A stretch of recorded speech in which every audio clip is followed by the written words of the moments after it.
Mais dans le Coran, Allah dit non, je jure. Par le vent, je jure. Par le soleil, je jure. Par la lune. Mais c'est ridicule. Ah, Dieu dit dans la Bible non, mais Allah dit oui. Il va jurer par le vent, par le soleil, par la lune. Il va après des astres. Et Allah est démontré dans le Coran en tant qu'un astre très éclatant. Alors que l'astre dont parle la Bible, dans cet astre-là, c'est qui? Nous disons à peu près sur Ésaïe 14, verset 12. Ésaïe 14. Oui, vas-y, frère. Ésaïe 14, verset 12. Oui, vas-y. Ésaïe 14, verset 12. Oui, vas-y, frère. Te voilà. Te voilà. Tombé du ciel. Tombé du ciel. Astre brillant. Voilà. L'astre brillant. Fils de l'aurore. Il est le fils de l'aurore, c'est Satan dans la Bible. Tu as battu à et dans terre. le Coran, Allah est démontré comme étant l'astre brillant. Amen. L'homme qui est Dieu, qui fait la divinité, il est dans le Coran un astre brillant. Il dit qu'il est l'astre éclatant. Frère, t'as dit à l'espoir là-bas, il faut le prendre en directement. Mohamed lui-même. C'est pas là le débat, on n'est pas venu démontrer que lui n'est pas ça, lui n'est pas ça. Tu dis Allah il jure par la lumière, mais ton Dieu a juré par la gloire de Jacob. Dans la Bible, tu remis ta tête. C'est pas écrit. C'est un défi, ça n'existe pas.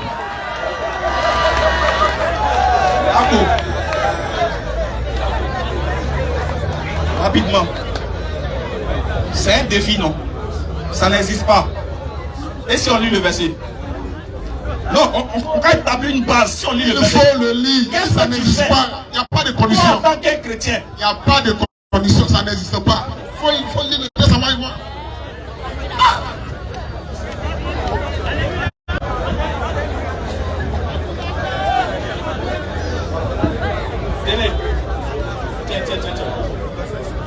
Moi, j'ai dit, hein, un pasteur en face d'un musulman, le musulman te dit c'est écrit, tu dis ça n'écrit pas. C'est pas écrit plutôt. Il te demande maintenant, si c'est écrit, on fait quoi? Il faut relever le défi. Si tu es vraiment un homme de Dieu, si c'est Dieu qui t'a appelé, tu te mets au défi, il faut dire quelque chose. Si elle te montre le verset, tu fais quoi? On le baptise. Tu vas appeler ton Saint-Esprit, tu te mets au défi. Si c'est écrit, tu fais quoi? Amos 8, 7 rapidement. Amos 8. Oui. Le verset 7. Verset 7. L'Éternel l'a juré. L'Éternel l'a juré. L'Éternel l'a juré par la gloire de Jacob. Allah Akbar. Atakbir. Atakbir. Allons pour l'enseignement. La honte fait que tu souris quand même.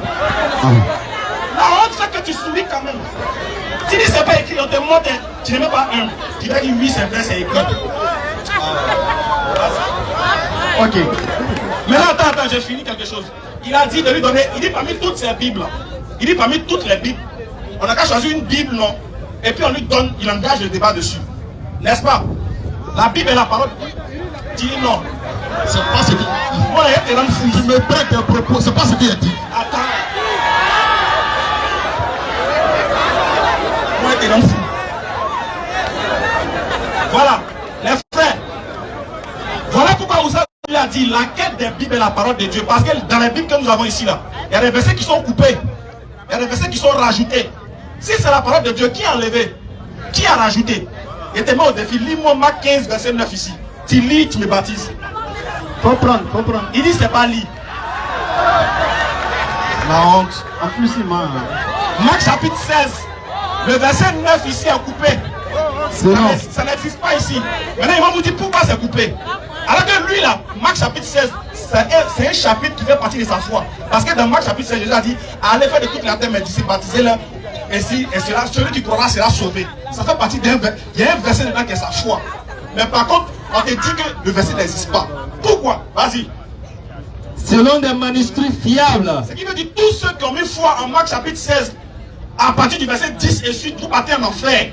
Pourquoi? Parce que selon les manuscrits fiables, parmi les plus anciens, l'évangile de Marc se termine par les mots du verset 8. C'est fini. On dit les mots parmi les manuscrits les plus anciens. Marc là, ça se termine, l'évangile de Marc là, ça se termine, chapitre 16 se termine à partir des mots du verset 8. Il n'y a pas de 9, 10 et 11 jusqu'à, ça n'existe pas. Donc si tu crois en Marc chapitre 15 verset 16, tu vas en enfer. Et le mot n'existe pas. Ça a été rajouté. Question, qui a rajouté? Question, hein? Qui a retranché? Qui a coupé? C'est parti où? Question. C'est ça la parole de Dieu. Tu veux comparer au Coran? Ici, là. Ok. Alhamdulillah, Rabbil Alamin. Atakbir. C'est tranchant. En fait, le pasteur, en réalité, il souffre d'une démagogie verbale et d'une démangeaison labiale. Parce que...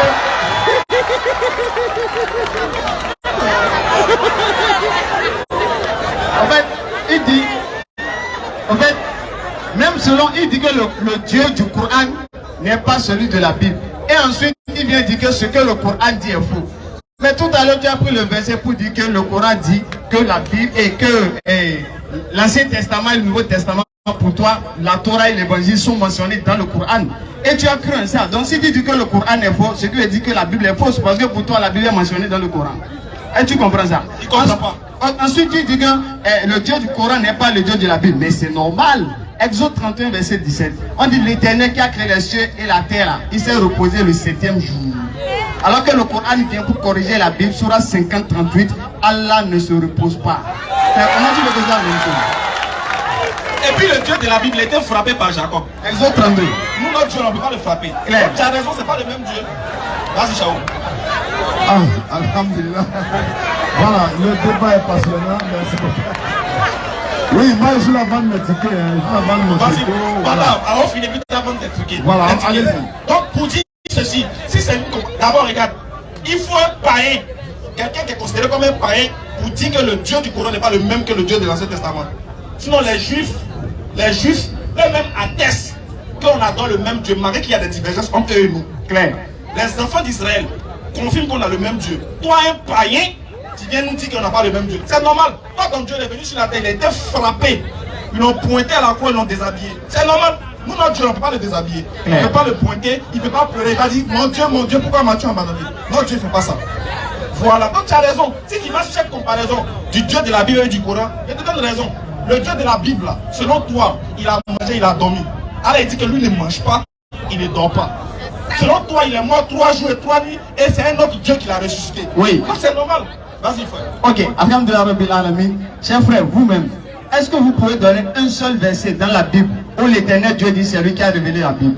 Donc on va donner dans le Coran. Surah 32, verset 2. Écoutez les versets clairs, hein, où Allah dit que c'est lui qui a révélé le Coran. D'abord, Surah 15, verset 9. Allah dit, nous avons effectivement fait descendre le Coran. C'est nous qui avons fait descendre le Coran et c'est nous qui en sommes gardiens. Allah dit clairement, c'est lui qui a fait descendre le Coran et c'est lui qui préserve le Coran. C'est pourquoi personne n'a pu ajouter même une virgule dans le Coran depuis 1400 ans. Ça fait 1. Quand on vient de la Sourate 32, verset 2, Allah dit, certes, la révélation du livre émane du Seigneur de l'univers. Claire, Sourate 2, verset 2 et suite. Allons-y. C'est le livre au sujet duquel... Voilà, on parle de notre... On fait à la cour de notre Coran, voilà ça. Lui-même, le Coran lui parle à sa place. C'est qu'il se défend. Faut faire comme ça la Bible. Prends une version où la Bible dit c'est un livre révélé de la part du Seigneur. Tu fais ça, il devient oiseau. Vas-y. C'est le livre au sujet C'est le livre au sujet duquel il n'y a aucun doute. Il n'y a aucun doute. C'est un guide pour les pieux. Et quoi? Un guide pour les pieux. Un guide pour les pieux. On dit le Coran c'est un guide. Montre-nous dans la Bible où la Bible dit qu'il est un guide. Non, il ne peut pas. On a chipé, hein. C'est du suicide. Merci beaucoup. Atterrissage. Voilà. Merci. Voilà, alhamdulillah. Comme je